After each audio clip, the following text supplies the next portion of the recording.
एक बार फिर आपको राइजिंग पाकिस्तान में खुशामदीद कहते हैं और इस वक्त हमारे साथ स्टूडियो में एक बहुत बहुत बहुत स्पेशल गेस्ट मौजूद हैं। किसी तारुफ के मोहताज नहीं, ऑफ कोर्स पीटीवी के साथ बहुत अरसे से जुड़े हुए हैं और उनकी बहुत सारी यादें भी पीटीवी के साथ जुड़ी हुई हैं। बगैर वक्त ज़ाय किए हुए उनकी तरफ चलेंगे, उनको वेलकम कहेंगे राइजिंग पाकिस्तान के सेट पे। अस्सलाम वालेकुम सर। जावेद शेख साहब हमारे साथ मौजूद हैं। फातिमा, आपकी भी फीलिंग्स थोड़ी अलग हो रही होगी। सबसे पहले तो आपको वेलकम। वालेकुम अस्सलाम।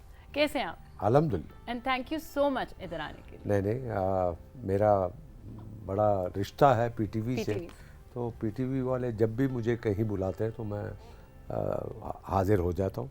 और ये the credit goes to Mukesh. बिल्कुल। हाँ, मुकेश कल से मेरे पीछे पड़े हुए थे और टाइमिंग का इशू था, मगर मैनेज हो गया, आना था कर लिया। और आ गया। और मुझे जो सबसे अच्छी बात, मैंने अभी आते साथ ही मुकेश को कहा कि ये मुझे सेट जो है ना वेरी इम्प्रेसिव, बहुत अच्छा, बहुत खूबसूरत, बहुत डिसेंट लगा। और पीटीवी में बहुत कम ऐसा सेट देखने को मिलता है। आपको राइजिंग पाकिस्तान में आके खुशी हुई देख के एकदम से, है ना? यस। अच्छा, मैं आपसे एक चीज़ पूछना चाहूँगी कि पीटीवी का सफ़र और आपका और उनका पीटीवी का साथ बहुत पुराना है। बहुत ठीक, तो बहुत पुराना है। अब इतना भी नहीं नहीं मतलब थोड़ा ही पुराना है। नहीं है, बहुत पुराना है, ऐसा नहीं है। मगर मुझे वो होता है क्योंकि ऑब्वियसली मैं बचपन से काम कर रहा हूँ, ऑलमोस्ट 50 इयर्स हो गए मुझे जी, माशाल्लाह। और अल्हम्दुलिल्लाह। तो वो बाज़ दफ़ा मुझे लोग मिलते हैं जिनकी सफ़ेद दाढ़ी होती है इतनी मुझे याद है कि मैं एयरपोर्ट पे था, एक साहब मुझे मिले, उनकी ये सफ़ेद दाढ़ी सफ़ेद बाल थे। अरे जावेद शेख साहब, मैंने कहा अस्सलाम वालेकुम। अस्सलाम, क्या हाल है, क्या ठीक ठाक खैरियत से, बचपन से आपको देख रहे हैं। अब उनकी हालत देख के वो, मगर मुझे बचपन, तो मेरी क्या हालत होनी चाहिए। तो अल्हम्दुलिल्लाह, बस करम है ऊपर वाले का कि बात अब तक बनी। बिल्कुल। अच्छा, मुझे एक चीज़ बताएं कि आपने शुरू से ही छोटी उम्र से काम शुरू कर दिया, आपने सोचा कैसे कि मैंने यही काम करना है? पता नहीं, मुझे तो ऐसा लगता है कि मैं पैदा ही ये सोच के हुआ था कि मैंने एक्टर बनूंगा। Yes, it is like that.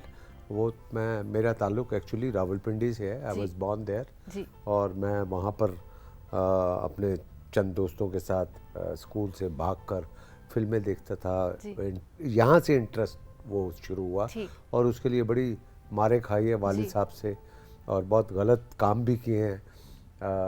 वालिद साहब के पैसे चोरी करके एक्टर बनने के लिए लाहौर जाना। ये मैं आपसे पूछने लगी थी कि मैंने ये किस्सा सुना है, अब आप ज़रा इसको थोड़ा एक्सप्लेन करें कि क्या हुआ था। वो बहुत क्या बताऊं आपको कि इसके लिए एक्टर बनने के लिए मुझे कितने पापड़ बेलने जद्दोजहद कितनी जद्दोजहद करनी पड़ी। मैं आपको बता नहीं सकता। मगर ये शौक की इंतहा है भाई। एक छोटा सा किस्सा तो यही है कि एक्टर बनना था और एक्टर बनने के लिए क्या किया जाए भाई। एक्टर बनने के लिए हमें स्टूडियो में जाना चाहिए। स्टूडियो यानी कि फिल्म स्टूडियो जो लाहौर में जैसे होते हैं। तो वो ताल्लुक़ मेरा रावलपिंडी से था। एज छोटी थी, 14-15 साल के उस वक्त थे। तो दोस्तों ने प्लान किया कि यार एक्टर बनना है तो क्या किया जाए भाई। एक्टर बनना है तो हमें लाहौर जाना चाहिए। अच्छा जी, लाहौर कैसे जाएं भाई? बस से या ट्रेन से जाना चाहिए। अच्छा जी, उसके लिए पैसे कहाँ से आएंगे? तो तीनों चारों दोस्तों ने डिसाइड किया। उनमें से मैंने कहा अपने दोस्तों को कि यार मैंने अपने वालिद साहब के कुछ पैसे देखे घर में पड़े हुए, उसमें से मैं 100 रुपये ला सकता हूँ। तो पैसे थे, उसमें से मैं 100 रुपये लेकर आ गया। हम 4-5 लड़के थे और अब वो 100 रुपया उस ज़माने में बहुत बड़ी चीज़, यानी कि हमको तो 1 आना 2 आने मिलते थे खर्चे के लिए। 100 रुपया वो जो था उसका कुल्ला करवाना ही मुश्किल था। तो हम चारों दोस्त जो है वो हलवाई की दुकान पे गए और उनको कहा कि हमें 2 रुपये के लड्डू दे दें। 2 रुपये के 1 दर्जन लड्डू हमें मिले। यस, और 98 रुपीज़ उन्होंने वापस किए और लड्डू दिए। अब हमने टांगा करवाया वहाँ से, सदर का इलाका था, और टांगा करवाया और हम सीधा रेलवे स्टेशन चले गए। रेलवे स्टेशन से टिकट कटाए लाहौर के और इत्तेफाक से वहाँ पे ट्रेन थी उसमें जाके बैठ गए। ठीक। अब हम खुश हैं, लड्डू खा रहे हैं, लाहौर जा रहे हैं एक्टर बनने। और घर में किसी को नहीं पता, कुछ नहीं पता कि बच्चे कहाँ गए। यस, ठीक। कुछ नहीं। अब ये कुदरत कि भाई वो हमने एक्टर बनना जी। तो ये मैं ये कहता हूँ कि छठी हिस्स थी मेरे वालिद साहब की कि भाई उन्होंने कहा कि ये लड़के किधर जाएंगे, कैसे क्या करेंगे। ठीक। तो वो 100 रुपये का खुला करवा के वो इधर आ गए। वालिद साहब वहाँ से गुजर रहे थे, हलवाई ने कहा कि शेख साहब आपका बेटा भी आया था 100 रुपया लेके और 2 रुपये के लड्डू लिए और 98 मैंने उसको वापस किया। अभी तक आप रेलगाड़ी में सवार नहीं हुए थे? नहीं नहीं। अच्छा। वो उन्होंने कहा हम तो उधर रेलगाड़ी में थे। तो ये वालिद साहब मेरे उस इलाके से गुजरे तो उनको पता लगा कि भाई ये हो गया। हाँ ये हो गया। तो मेरे वालिद साहब घर गए, भागे, उन्होंने अपने नोट चेक किए तो उसमें से एक 100 रुपया गायब था। अब वो वापस आए, अपने दोस्तों को इकट्ठा किया कि यार ये बच्चे इस वक्त क्या कर सकते हैं। उन्होंने कहा मेरा ख्याल है कि ये किसी रेलवे स्टेशन पे होंगे, बस स्टेशन, टांगा स्टैंड पे होंगे। तो उन्होंने अपने 3-4 दोस्त इस तरह फैला दिए और खुद 2 दोस्तों को लेकर रेलवे स्टेशन पर आए। ट्रेन खड़ी थी, उसमें हम बैठे हुए थे और उधर से लास्ट डब्बे से उन्होंने शुरू किया। तो बीच किसी डब्बे में हम वो 4 दोस्त बैठे लड्डू खा रहे थे और हम लाहौर में पहुंचे हुए थे, फिल्म की शूटिंग हो रही थी और अचानक एक हाथ आया गर्दन पे और ऐसे मेरे वालिद साहब का हाथ भी माशाल्लाह इतना बड़ा था, वो उन्होंने उठाया और वो मुझे होश उसके बाद नहीं रही। मैं घर में लटका हुआ था और मुझे मार पड़ रही थी और मेरी वालदा जो है वो बचा रही थी। अच्छा। सो this was the beginning of my career कि एक्टर बनने के लिए मुझे क्या करना। मगर फिर भी देखो बाज नहीं आया। मगर मैं हमेशा ये कहता हूँ हर चीज़ का एक तरीक़ेकार होता है, सिस्टम होता है, उसके तहत आना चाहिए। मैं ये कहता हूँ कि अगर वो ट्रेन उस दिन निकल जाती तो शायद मैं आज जैसे हूँ जावेद शेख वैसा ना होता। क्योंकि जो बच्चे घर से भागकर कोई काम करना चाहते हैं वो कभी लाइफ में कामयाब नहीं होते। इसी तो ये कुदरत का मेरा ख्याल है मेरे साथ बहुत एहसान रहेगा कि उस वक्त मेरे वालिद साहब ने रोक लिया। फिर मुझे जो मेरी एक बुरी आदत थी स्कूल से भागना और जाकर फिल्में देखना, मगर उन्होंने मुझे सिखाया, पढ़ाया और मुझे ये शऊर दिया कि भाई एक अच्छा इंसान और आप पढ़ लिख के जब इस फील्ड में आए तो डेफिनेटली वो आपका चीजें बहुत बेहतर हो गई, चीजें बहुत आपके लिए बहुत बेहतर हो गई। Yes yes. अगर उस दिन आप ट्रेन पे सवार हो जाते बस तो फिर आगे आप कहाँ आते, कैसे मिलते लोगों को, वो आगे का कुछ नहीं। जो हुआ बेहतर हुआ, बहुत अच्छा हुआ। हाँ जो हुआ बेहतर हुआ। जावेद साहब आप तो आगे घर, आपको तो अपनी सजा मिली। वो जो बाकी 4 दोस्त थे या 3 दोस्त थे उनका क्या बना? उनसे फिर बाद में कोई राब्ता हुआ या पूछा कि कहाँ है वो? अल्लाह ना करे राब्ता। पता नहीं भाई, बात ये है कि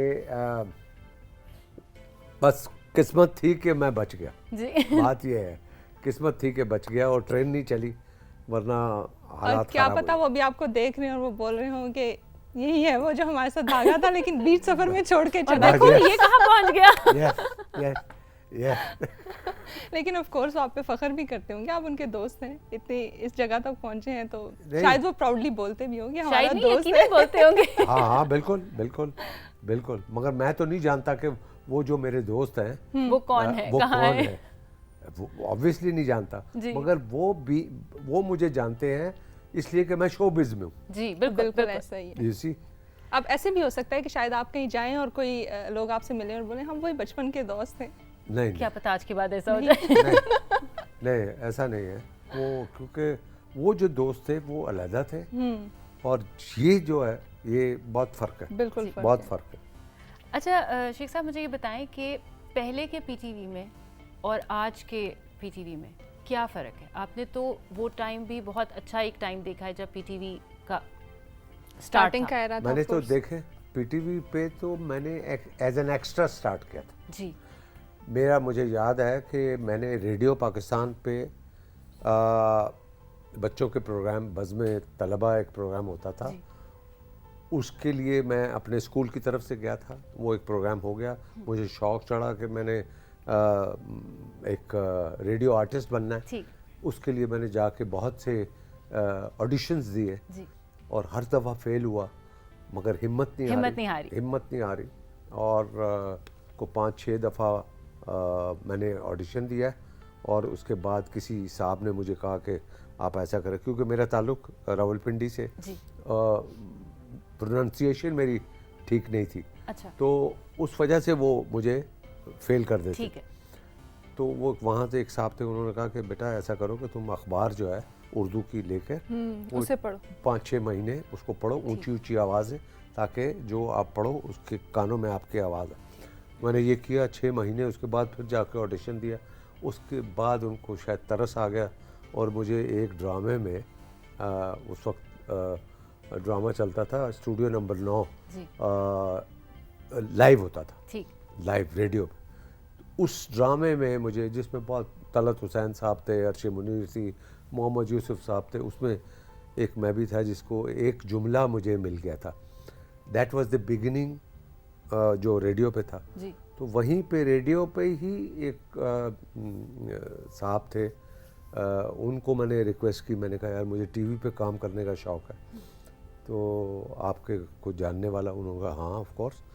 तो अमीर इमाम साहब, अल्लाह उनको जन्नत नसीब करे, वो उस वक्त एक सीरीज़ बना रहे थे, उसका नाम था इंसान और आदमी, और उसमें तलत हुसैन साहब हीरो थे। मैं चला गया टीवी स्टेशन, इसी तरह स्टूडियो में सेट लगा हुआ था और तलत साहब थे और वो अमीर इमाम साहब थे। तो असिस्टेंट ने आके कहा कि ये वो रेडियो पाकिस्तान में जो आपके दोस्त हैं, उन्होंने ये लड़का भेजा। अमीर इमाम साहब ने मुझे देखा, अच्छा तो इसको बस वो कपड़े दे दो, कुर्ता पजामा और पटका। तो मैं पहन के आ गया। जी सर क्या करना है? तो बस ये तलत साहब बैठे हैं अपने दोस्त के साथ, ये अपना डिस्कशन कर रहे हैं, बीच में से आपको आवाज़ देंगे कि रमजू जी तुम 2 अच्छी सी चाय बना के लाओ। जी अभी लेकर आया, और आपने चले जाना। ठीक। So this was my first appearance on TV. जी सी। और फिर वही टीवी था जहाँ शमा ड्रामा बन रहा था, फातिमा सुरैया बजिया का लिखा हुआ, और कासिम जलाली साहब डायरेक्टर थे। वहाँ ऑडिशन हो रहा था हीरो के लिए। तो उसमें 40-50 लड़के थे, उसमें से एक लड़का मैं भी था। और जब ऑडिशन दिया तो अल्लाह ने मेरा हाथ पकड़ लिया, मैं सेलेक्ट हो गया। उससे सीधा डायरेक्ट मैं हीरो बन गया। जी। और that was black and white, black and white. तो फिर चल वो अल्हम्दुलिल्लाह फिर वो गाड़ी कभी नहीं रुकी, अल्हम्दुलिल्लाह। वो सही गाड़ी निकली है। जी। रमजू का जो आपने किरदार निभाया, उसके बाद तो क्या फीलिंग थी? क्योंकि वो आपका ज़ाहिर एक ड्रीम कम ट्रू था। आप बचपन से आपका वो था कि आप जाएंगे फिल्म में काम करेंगे या ड्रामा में काम करेंगे। एक था तो छोटा सा रोल, लेकिन फिर भी एक खुशी अलग होगी। खुशी ये थी कि भाई अपने आप को स्क्रीन पे देखना, इस खुशी की कोई इंतहा नहीं होती। तो वो चाय इतना सा था, मगर एक यार ये मैं आया हूँ, ये रमजू ये चाय लेके चाय, बस ख़त्म। बस उस खुशी की इंतहा नहीं थी, मगर वो शौक़ जो था वो बढ़ता चला गया, जिसकी वजह से मैंने वो पीछा नहीं छोड़ा। पता नहीं कितने अरसे के बाद मुझे वो चांस मिला शमा में ऑडिशन देने का, और मैं सेलेक्ट हो गया अल्हम्दुलिल्लाह। लेकिन वो कोई बात है ना, वो इसलिए था क्योंकि आपका पैशन इतना ज़्यादा था, आपकी लगन इतनी ज़्यादा थी कि आप लगे रहे, वरना कोई और हुए तो थक जाए, लिटरली थक जाए। ये देखिए, ये करम है ऊपर वाले का कि मैं बड़ा स्ट्रॉन्ग हूँ लाइक दिस। मैंने अपनी लाइफ में बहुत सी कामयाबियाँ देखी हैं और फ्लॉप्स भी देखी है, सारा कुछ है। अपने आप को यहाँ भी देखा है, अपने आप को यहाँ पर भी देखा है, मगर अंदर से मजबूत हूँ। अल्लाह ताला ने मुझे ये बड़ा हौसला दिया हुआ है, और अप्स एंड डाउन्स लाइफ में आते हैं, मगर उसको कोप करना जो है ना, वो सबसे बड़ी बात, वो सबसे बड़ी। तो वो मैंने हमेशा किया है, और अल्लाह ने, मैं ये समझता हूँ, देखे अल्लाह ताला आपको देकर आजमाता है और छीन कर आजमाता है। बिल्कुल। तो वो दोनों ये जो इंसान अपने जहन पर बिठा लेगा वो कभी भी लाइफ में फेल नहीं हो सकता। अगर मुझसे अल्लाह ताला क्योंकि ने एक उम्मीद रहेगी ना, जब चला जाएगा तो आपको उम्मीद रहेगी। नहीं, यही तो है कि जब चला जाता है तो फिर आप खुदा से गिला करते हो। गिला नहीं करना ना। बात तो ये है कि जब आप गिला नहीं करोगे तो अल्लाह ताला आपको देखेगा कि आप कितने मजबूत हो। आप उस वक्त आपने मजबूत रहना है जो आपका टेस्ट पीरियड है अल्लाह ताला की तरफ। और फिर आपको अचानक ऐसे, मेरे साथ तो ये बहुत दफ़ा हो चुका है क्योंकि ये टाइम आपका बहुत कम है, मेरे पास कहानियाँ बहुत हैं, तो वो अल्हम्दुलिल्लाह बस। अच्छा, आपसे एक चीज़ मुझे, जब आप पहली दफ़ा स्क्रीन पर आए आप तो बहुत खुश हुए डेफिनेटली, वालिद साहब का क्या था? नहीं, शुरू में तो देखे वालिद साहब ने तो बहुत अपोज किया था, और जब मैं हीरो बन गया तो वो मेरे वालिद बहुत प्राउड फील करते थे, बहुत प्राउड फील करते थे वो। तो जब मैं फिर उसके बाद जब मैं फिल्मों में आ गया तो वो तो मेरे वालिद साहब ऐसे अपने दोस्तों में बैठते थे, और वो आके मेरे वालिद साहब के जो दोस्त हैं वो आकर कहते थे, शेख साहब आपका बेटा तो कमाल। तो वो उनको कहते थे, यार तू मेरे पुत्र ने तस्वीर खिंचवानी आ जा, you know like that. So yes, of course he was proud. Protocols भी आपने एंजॉय की। शेख साहब, आपने बहुत सारे रोल्स निभाए हैं, बहुत सारे किरदार आपने निभाए हैं, पीटीवी पे भी बहुत सारे आपके किरदार आपने निभाए, बहुत से ड्रामाज में भी हैं। टीवी के ड्रामाज में कोई आपका बहुत फेवरेट रोल या फिर कोई ऐसा किरदार जिससे आपकी बहुत उनसियत हो कि ये किरदार जो है ना ये मेरा बहुत अच्छा था, या आपको खुद उसमें बहुत अच्छा लगा हो कि यार ये मैंने किया तो मुझे बहुत मज़ा आया? नहीं, वैसे तो बहुत सा काम जो मैंने पीटीवी पे तो हमेशा जितना भी काम किया है वो बहुत ही आज तक लोगों को याद है, और जिसकी वजह से मैं आज ये बना हूँ और यहाँ बैठा हूँ। बट यस, क्षमा हो गया, गई हो गया, अनकही हो गया, धुंध हो गया, बहुत से ड्रामे, बहुत सब कुछ किया था। एक डाकिया था, वो इकबाल अंसारी का ड्रामा, वो बहुत अच्छा था। फिर जो सबसे अच्छा मुझे लगा वो अनवर मकसूद साहब का शोशा प्रोग्राम होता था, तो उसमें वो पहली दफ़ा मैंने कॉमेडी की तरफ आया था। तो क्योंकि सीरियस रोल थे बाकी सारे, तो वो कॉमेडी जो करना, और उसमें एक हस्बैंड है, वो अब उसकी नई शादी होती है, तो वो उसमें ये बताया कि एक सीधा आदमी अगर औरत तक उसको टेढ़ी मिल जाए तो उसकी लाइफ कैसी होती है। तो उसमें दिखाया कि एक बंदा जो, मेरी शादी हुई है और मेरी बीवी जो है ना वो सख्त मिजाज की है, तो वो पहले दिन ही, निकाह वाले दिन, जिस दिन वो गया घूंघट उठाने के लिए, उसने जो डांटा है, तो वो उसने उसको गुस्से से बोला कि फ़लाँ चीज़ नहीं है, ये है। तो वो थोड़ा सा क्या कहते हैं, उसने ज़बान उसकी लड़खड़ाई, और करते करते दिखाया कि वो इतना हो गया कि वो बाद में 100% हकला हो गया। वो हकले का रोल जो था, और वो लोगों को याद भी है, और वो मुझे भी बहुत अच्छा लगा। और फिर वो जो हकले का कैरेक्टर था वो यादगार मेरा बन गया। और फिर फातिमा सुरैया बज्जिया और कासिम जलाली साहब ने एक थिएटर किया जिसका नाम था ज़रा बच के, उसमें मैंने जो रोल, और मैंने और बहरोज़ ने किया, उसमें मैंने हकले का रोल किया, एंड आई गॉट, उससे मुझे पहला अवार्ड, फर्स्ट अवार्ड उसमें मिला।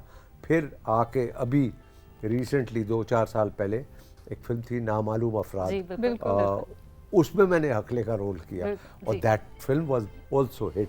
तो वो एक आपने जो पूछा है, तो वो हकले वाला रोल शोशा में जो था अनवर मकसूद साहब का, वो मेरे दिल के बहुत करीब। बस वो जुड़ गए। आपके साथ बातें करके बहुत मज़ा आ रहा है, और मेरा बिल्कुल दिल नहीं चाह रहा ब्रेक लेने का। नहीं, इस वक्त लेंगे हम एक छोटी सी ब्रेक, और ब्रेक के बाद मज़ीद बातें करेंगे। आप देखते रहिए राइजिंग पाकिस्तान।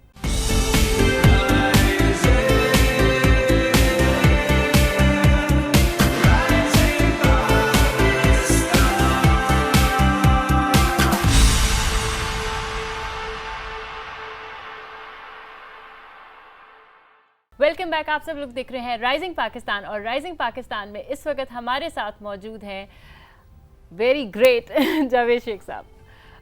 जब हम आपको देखते हैं ना, देखिए हम आपको इतने अरसे से देख रहे हैं, मतलब इतने अरसा भी नहीं, लेकिन हम आपको अरसे से देख रहे हैं, तो वो ऑब्वियसली आप तो मेरा ख्याल है शायद बचपन से ही हम बचपन से बचपन से का मतलब है कि आपने जब शायद आप पैदा हो रही होंगी तो उस वक्त मैं टीवी पे रेडियो पे काम कर रहा हूँ, अभी भी कर रहा हूँ अल्हम्दुलिल्लाह। यस, ऑफ कोर्स बचपन से आप देख रही हैं। अच्छा शेख साहब, आपसे अगर हम एक चीज़ पूछें कि आपने दोनों मीडियम्स पे माशाल्लाह बहुत अच्छा काम किया है, टीवी छोटी स्क्रीन पे भी और बड़ी स्क्रीन पे भी।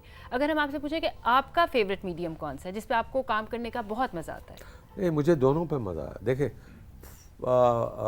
दोनों में इसलिए कि television is different. Television reality based है बिल्कुल इसी, और फिल्म में थोड़ी सी एग्जेजरेशन होती है।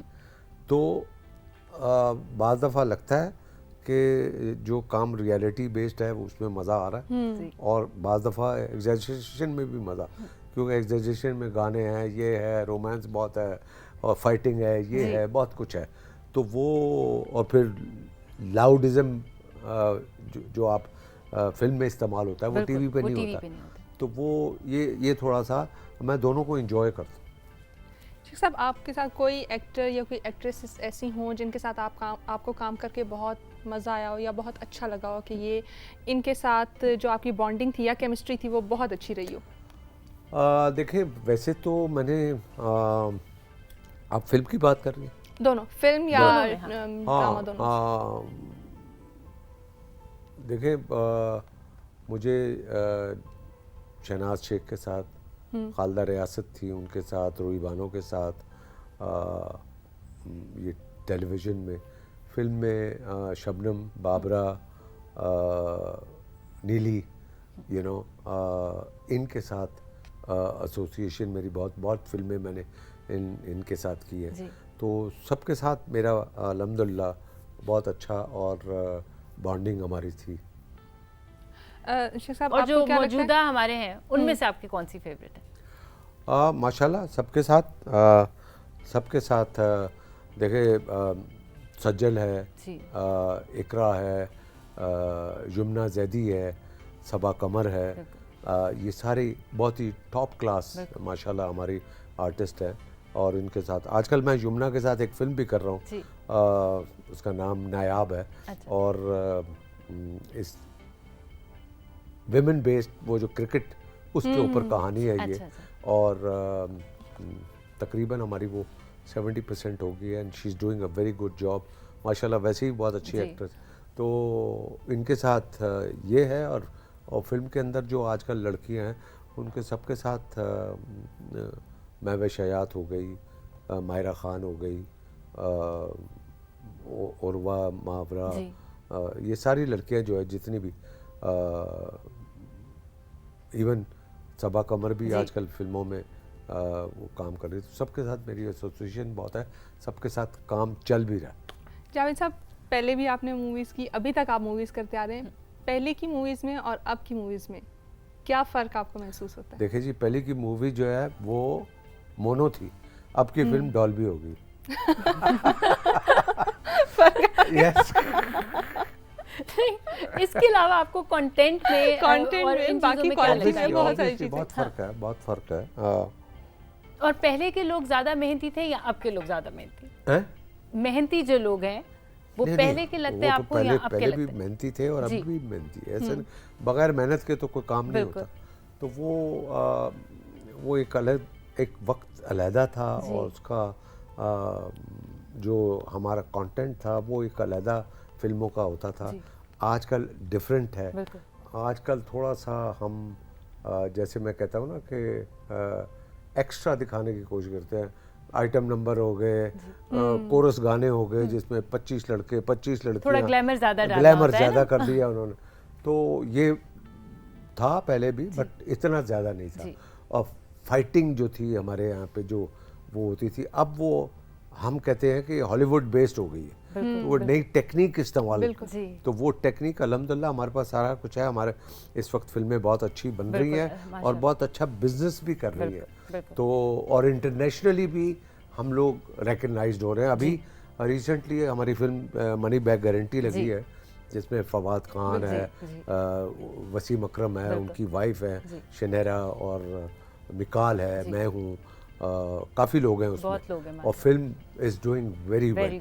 और वो फिल्म पूरी दुनिया में लगी है, कनाडा, अमेरिका, ऑस्ट्रेलिया, इवन पूरे यूरोप में, गल्फ में। तो ये पहली दफ़ा ऐसा हुआ कि इतने ममालिक में इंटरनेशनली वो फिल्म लगी है, और and it is doing very well business, you know. देखा जाए तो ये एक बहुत बड़ी अचीवमेंट पाकिस्तान की हिस्ट्री के लिए, तो ये एक बहुत, क्योंकि हमारी फिल्म इंडस्ट्री अब दोबारा से ब्लूम माशाल्लाह कर रही है और बहुत सारे लोग आ भी रहे हैं। मेरा आपसे ये क्वेश्चन है कि अगर कोई एक्टिंग की तरफ आना चाह रहा है, आप क्या कहते हैं कि पहले ड्रामों में आए, अगर एक बंदे को बड़ी स्क्रीन पर आना है शुरू से, लेकिन क्या छोटी स्क्रीन से हो के इस रास्ते को चुने या डायरेक्ट बड़ी स्क्रीन की तरफ ही जाए? क्योंकि एक लर्निंग के प्रोसेस के हिसाब से पूछ रही हूं। वो लर्निंग का प्रोसेस जो था वो तकरीबन ख़त्म हो गया। वो इस वजह से कि पीटीवी अब प्रोड्यूस नहीं करता कुछ। इसी जब प्रोड्यूस करता था पीटीवी, तो उन्होंने, आप पूरी दुनिया ने देखा कि कैसा कैसा टैलेंट प्रोड्यूस किया है पीटीवी ने, और ये अलमिया है कि पीटीवी प्रोड्यूस नहीं कर रहा ड्रामे। मगर अब कल हमारी जो मीटिंग हुई है एमडी साहब से और मिनिस्टर साहिबा से, उसमें उन्होंने डिसाइड किया है कि हमारे जितने भी स्टेशंस हैं, वो लाहौर हो गया, कोयटा हो गया, कराची हो गया, रावलपिंडी, यहाँ से इन हाउस प्रोडक्शन शुरू होंगी, विच इज़ वेरी गुड। तो जब इन हाउस प्रोडक्शन शुरू होंगी, मिसाल के तौर पे ये आपका यहाँ का स्टेशन जो है, यहाँ पर भी तो बहुत टैलेंट है इस्लामाबाद में, वो बेचारा कहाँ जाए। अब माशाल्लाह आप दोनों देख लें, ये बड़ी खुशी है कि ये स्टेशन ना होता तो आप जैसा टैलेंट ज़ाया हो जाता। तो लिहाजा ये अच्छी बात है, खुशाइन बात है कि हर स्टेशन से दोबारा पीटीवी अपनी होम प्रोडक्शन शुरू करने जा रहा है। तो उसमें उन लोगों को बहुत मौका मिलेगा, और मेरा ख्याल है कि जो नए आने वाले हैं वो अगर पीटीवी में काम करके फिल्म में जाएंगे तो वो बहुत अच्छा हो। अब ज़रा थोड़ा सा राज की बात ज़रा बताएं। इतने अरसे से आप आ रहे हैं, अब आप मान भी गए, तो यंग रहने का जो एक टिप है ज़रा वो भी लोगों को बता दें। खुश रहता हूँ, पॉजिटिव हूँ, और ना टेंशन लेता हूँ ना टेंशन देता हूँ। अपने खाने पीने का बहुत ख्याल रखता हूँ, फास्ट फूड से परहेज करता हूँ, घर का खाना खाते हैं। हाँ, घर का खाना, और घर का भी मुरगन खाना नहीं खाना। अच्छा। हाँ, और फिजी ड्रिंक्स नहीं पीता, जूसेस वगैरह, ये फ्रूट जितने जितने वेजिटेबल, ये सारे इस्तेमाल। वो चीज़ें देखें आप, ये आपके हाथ में, आपने क्या। मैंने मिसाल के तौर पे एक जगह गया हूँ, एक टेबल लगा हुआ है, उसमें सारी चीज़ें पड़ी हैं, उसमें केक भी है, पेस्ट्री भी है, फलाना भी है, फ्रूट भी पड़ा है, कुछ वेजिटेबल। तो मैं देखूंगा कि इसमें से मेरे लिए नुकसानदेह कौन सी चीज़ है। भाई ये मीठा ज़्यादा जो है ना, ये मैं इसको इधर कर देता हूँ, मैं फ्रूट उठा लूँगा पूरा, मेरी प्लेट फ्रूट से भरी होगी। खाने की मेज़ पे मैं ज़्यादातर जब कहीं दावत पे जाता हूँ, अमूमन तो मैं अर्ली खाना खा लेता हूँ, जल्दी खा लेता हूँ, और सैलेड उसमें ज़्यादा होता है, और कोई एक आध प्रोटीन का कोई पीस, हाँ, वो रख के वो मैं खा लेता हूँ। और मैं मुरगन खाने को हाथ नहीं लगाता। लोग जब देखते हैं ये, मैंने कहा भाई यही लाइफ है, यही लाइफ है। हाँ, ज्यादा सेहत है तो सब कुछ है। देखिए जी, ज्यादा खाना, ज्यादा सोना, कम उम्र पाना, कम खाना, कम सोना, ज्यादा उम्र पाना। अच्छा, राज पता चल गया फातिमा, और अब मेरे ख्याल से हम इस पे जरूर अमल दरामद करेंगे। बिल्कुल। अच्छा, मुझे एक चीज़ बताएं कि बेसिक एक ये चीज़ होती है ना कि आजकल बहुत सारी डाइट्स भी आ रही हैं। हम लोग जिस फील्ड में हैं, डाइट्स का कॉन्सेप्ट बहुत ज़्यादा है कि कभी एक डाइट आ रही है। आपने कभी कोई डाइट फॉलो की है, या आपका शुरू से हेल्दी लाइफस्टाइल रहा है? डाइट मेरा मतलब है, मुझे पता है कि भाई इस अल्लाह ताला ने मुझे अकल दी है, मुझे ये डाइट मैं अपना खुद चार्ट बनाता हूँ। बिल्कुल, आपने शुरू से वही रूटीन रखी ना? मुझे ये नहीं है कि भाई सुबह एक पाव ये खाना, एक छटांग ये खाना, ये नहीं है। मुझे पता है कितना खाना है और कितने खाने से मेरे जिस्म को ये नुकसान नहीं देगा। तो लिहाजा मैं वो काम करता हूँ, तो वो उस पे मैं नहीं जाता। हाँ। तो वो आई डोंट। फिर वॉक का मुझे बहुत शौक है, मैं वॉक बहुत करता हूँ। यानी कि ये सब कुछ जो है ये ख्याल करने से। जो मेरी एज है अल्हम्दुलिल्लाह, और जब मैं कहता हूँ कि 50 साल से हूँ तो इसका मतलब है मैंने 1 साल से काम शुरू किया। नहीं, ऐसा नहीं। तो अल्हम्दुलिल्लाह करम है ऊपर वाले का कि बस बात बनी। वी विश कि आप इसी तरह से हेल्दी हैंडसम रहें और हमारी स्क्रीन्स को इसी तरह से खूबसूरत बनाते रहें। बहुत अच्छा लगा आपसे बातें करके। व्यूवर्स को मेरे हाल से इससे भी ज़्यादा अच्छा लगा होगा। कुछ आपकी अपनी बातें भी थी, कुछ हमने आपसे उगलवा भी ली है। तो बहुत मज़ा आया। हुआ, अभी बहुत सारी चीज़ें रह गई बीच में। होना चाहिए, बिल्कुल, हम आपको दोबारा बुलाएंगे। सेटिंग होगी, वो मुकेश से मैं राब्ता रखूँगा और ताकि इसको सीजन 2 के तौर पे सीजन 2 पार्ट 2 हम पार्ट 2 और पार्ट 3 में डिवाइड करना चाह रहे हैं कि आहिस्ता आहिस्ता हम आपसे और भी चीज़ें जो है वो पूछते रहें और आपके बारे में भी जानते रहें। Thank you so much once again हमारे प्रोग्राम का हिस्सा बनने के लिए और हमारे सेट को 4 चांद लगाने के लिए। आपका भी बहुत बहुत शुक्रिया आप लोगों का। मुझे आज ये स्टेशन देखने का मौका मिला। PTV is my second home और आप लोगों को सबको मुबारकबाद देता हूँ। और आप दोनों को भी माशाल्लाह आपने बहुत अच्छा होस्ट किया प्रोग्राम को। इंशाल्लाह ज़िंदगी रही तो दोबारा मुलाकात होगी। इंशाल्लाह। वक्त कैसे गुजर गया बिल्कुल अंदाज़ा नहीं हुआ। मेरा और रुशना का भी बिल्कुल जाने को दिल नहीं कर रहा, लेकिन मजबूरी है, हमें जाना पड़ेगा। आप लोग अपना बहुत ख्याल रखिएगा। मैं और रुशना कल दोबारा इंशाल्लाह ज़िंदगी रही तो आप लोगों से मुलाकात करेंगे। अपना ख्याल रखिएगा। अल्लाह हाफ़िज़।